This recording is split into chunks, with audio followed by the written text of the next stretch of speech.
Kuna matumaini mapya kwa wamama wajawazito kutoka eneo bunge la Dagoretti Kusini baada ya hospitali ya umma ya Riruta Level 3 kubadilisha taswira ya huduma za kujifungua. Wauguzi na wahudumu wa afya wanajitolea kwa kuwapaka vipodozi na kuwakanda baada ya kujifungua, hali inawapunguzia msongo wa mawazo. Frida Okachi na uketo wa taarifa hii. Ni kituo cha kutoa huduma za kina mama, japo huduma zake zikiwa tofauti na vituo vingine vya afya vya umma.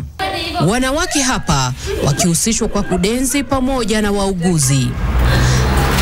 Aina hii ya mipira inayotumika kukalia ili kuwapunguzia maumivu wakati wa kujifungua kwa usaidizi wa wauguzi. Kituo hiki kikianzisha njia ya kuwapodoa wanawake wanaojifungua ilikuwa ni mbinu ya kuboresha afya yao ya akili.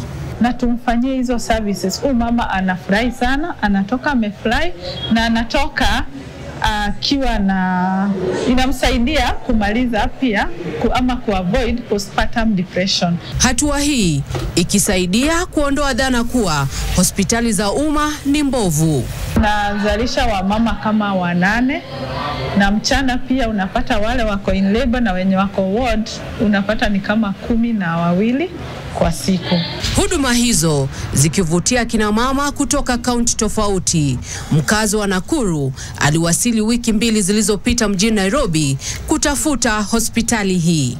Akitoka huku ufikiria hata salon, fikiri nini kupaka makucha ndo unyonyeshe mtoto. Vipodozi kwenye uso pamoja na kukandwa ikiwa ni sehemu ya kuwapunguzia mawazo. I feel poa. Ningetaka nikuje mwaka ingine nizae bado.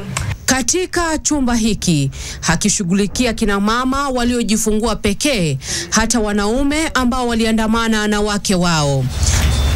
Evans Aswani ni miongoni mwa wale ambao walihudumiwa kwa kukandwa. Kwa ile maelezo alipewa hapo kulinganishwa na kule kulingine alikuweko iko tofauti.